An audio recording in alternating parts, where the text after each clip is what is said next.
Buenos días. Bueno, pues estoy realmente sorprendido, no solamente por las muy elogiosas palabras que acaba de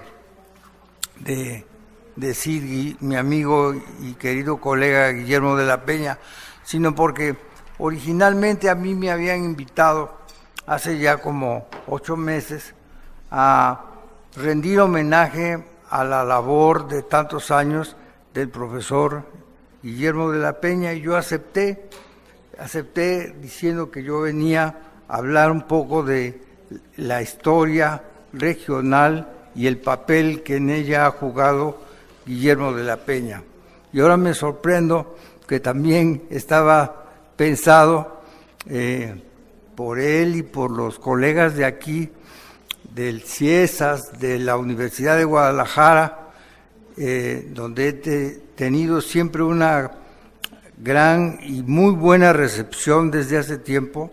Creo que vine a la feria la primera vez que se inauguró y sigo viniendo a ella continuamente cada año. Así que tengo una muy buena relación con la feria, con la universidad, con el CIESAS y con los amigos de Guadalajara. Bien, yo voy a hablar de Guillermo de la Peña y la historia regional. Como advierte Timothy Ana, la historiografía mexicana relativa al temprano siglo XIX es centralista en orientación, acentradamente nacionalista y proclive, dice, a considerar las demandas de las élites regionales como sinónimo de desintegración. La historia que entonces importó relatar era la historia de los 3 movimientos que construyeron el Estado Nacional: la independencia, el movimiento de reforma y la revolución de 1910. De modo que la historia del siglo XX se convirtió en la historia del encumbramiento del Estado por revolucionario visto por él mismo.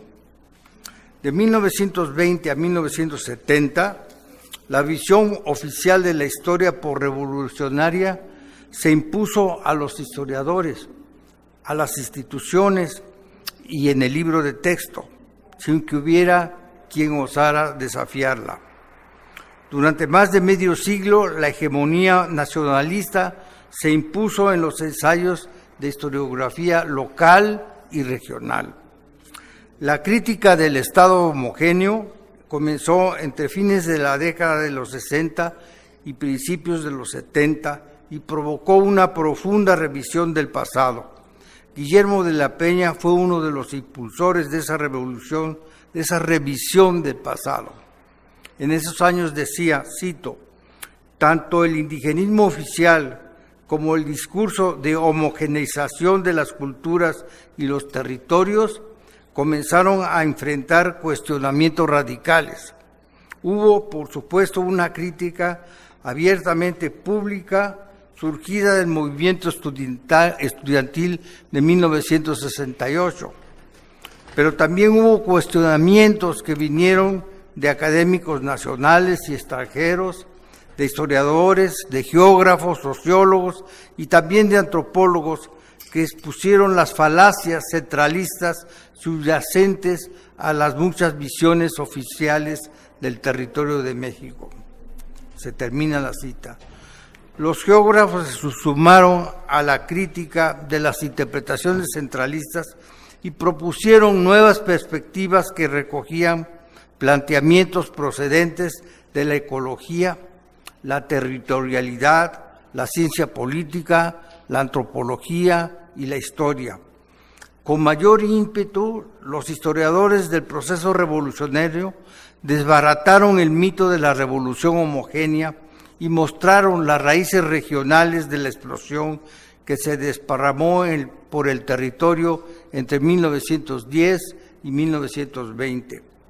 La compleja relación entre el Estado Nacional y los intereses regionales fue uno de los temas que absorbieron el interés de historiadores y antropólogos.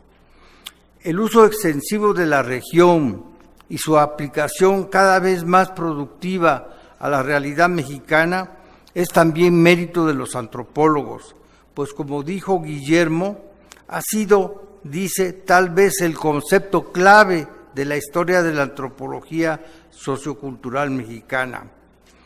Otra muestra de esta nueva historia contestataria, revisionista, es la historia política regional que surgió entonces.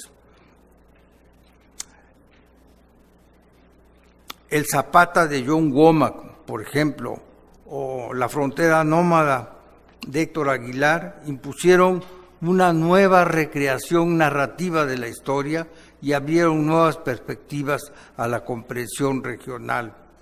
La mayor aportación de estos estudios fue problematizar el concepto de región, convertirlo en un instrumento incisivo para el análisis social y en una noción privilegiada de los estudios históricos. Hace tiempo, los geógrafos abandonaron la concepción del territorio como espacio determinado por los factores fisiográficos y lo vieron como espacio socialmente construido por las nuevas mutaciones históricas. Pero como dice Guillermo de la Peña, fueron los antropólogos quienes desde hace tiempo mostraron empíricamente que el concepto de espacio es socialmente creado porque es socialmente vivido. La obra de Gonzalo Aguirre Beltrán, las obras, mejor dicho, señalaron que en todo estudio regional era imprescindible vincular la región y los grupos étnicos con la economía política, el mercado, la ciudad, la estructura y las clases y la nación.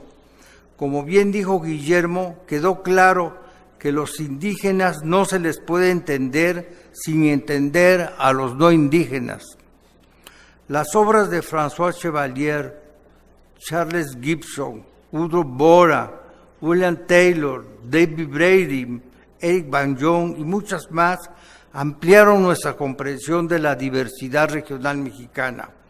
Esta irrupción en la historiografía de los métodos promovidos por la historia económica, la demografía histórica, la prosopografía, la historia de las mentalidades y otras corrientes innovadoras que florecieron entre 1970 y 1990, se tradujo en una ola de estudios centrados en la región que nos ampliaron los horizontes.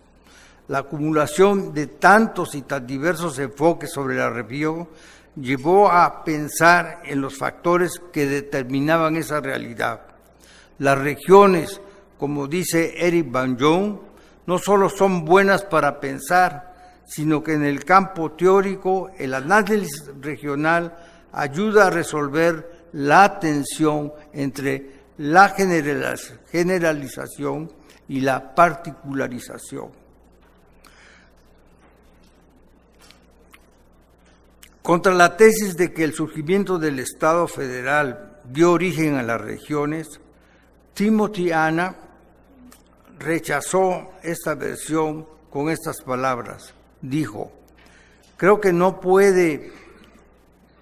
no puede definir correctamente lo que la nación es si no comienza por las partes que la integran, porque son precisamente estas las que han definido a la nación. Paralelamente, los estudios locales y regionales aportaron una nueva visión de la participación indígena en los procesos históricos. Los nuevos estudios demolieron la concepción de que las comunidades eran organismos adheridos a identidades petrificadas en el tiempo.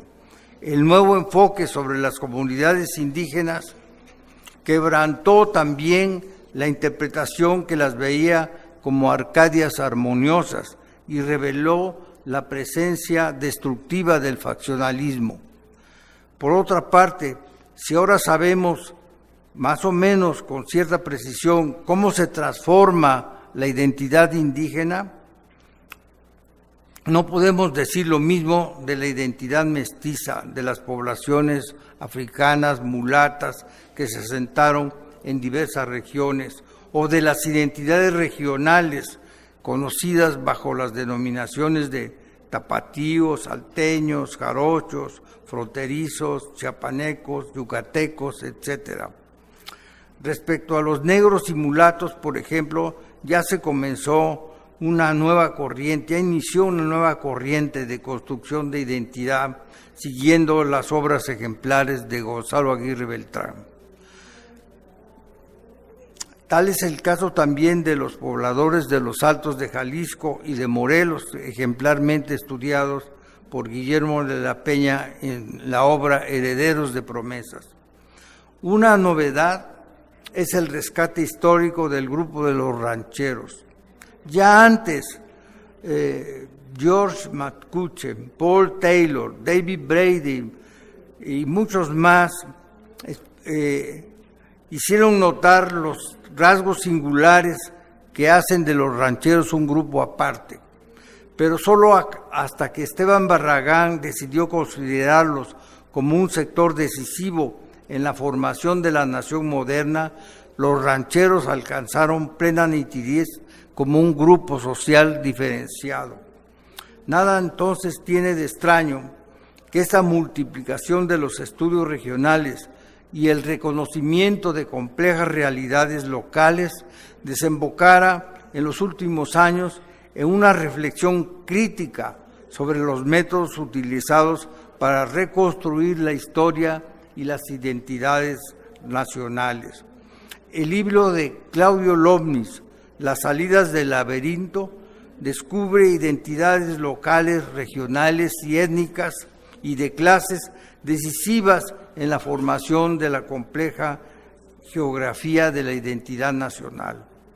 Estos diversos estudios reconocieron la urgencia de estudiar las regiones y las identidades en el lugar donde éstas se producen, que siempre son lugares ocupados por grupos que al afirmar sus identidades rechazan, combaten o adoptan las de sus vecinos.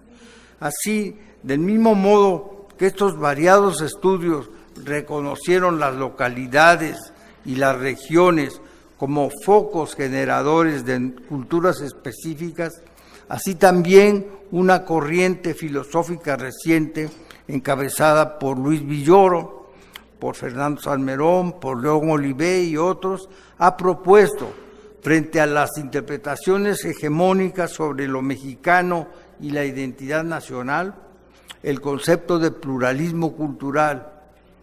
A estos estudios se han sumado los análisis críticos bien conocidos de Roger Bartra.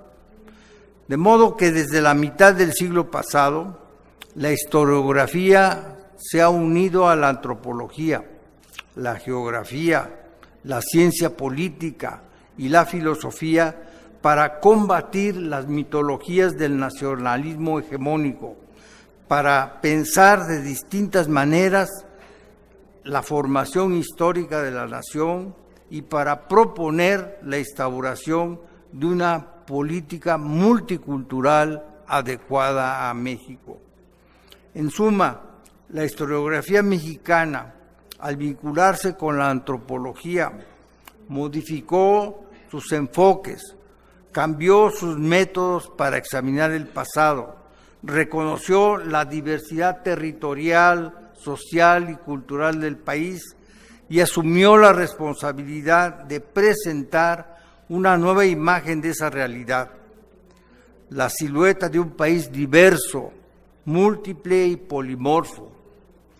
Unidas, antropología e historia marcaron nuevos senderos a la investigación del pasado y del presente de nuestro país. En esa nueva ruta, la obra de Guillermo, como antropólogo e historiador, ha marcado indeleblemente los modos de pensar a México.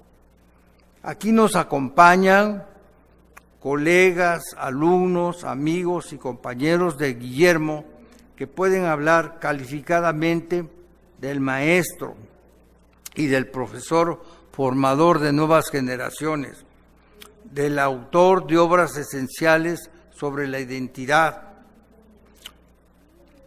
del introductor de estudios sobre la historia de la educación, del formador de grandes equipos de investigación y de obras colectivas, y del fundador de instituciones dedicadas a la antropología y los estudios regionales. Yo quisiera terminar diciendo que Guillermo ha sido para mí ejemplo de vida, amistad, generosidad, integridad intelectual y un modelo singular de vida ciudadana. Muchas gracias, Guillermo.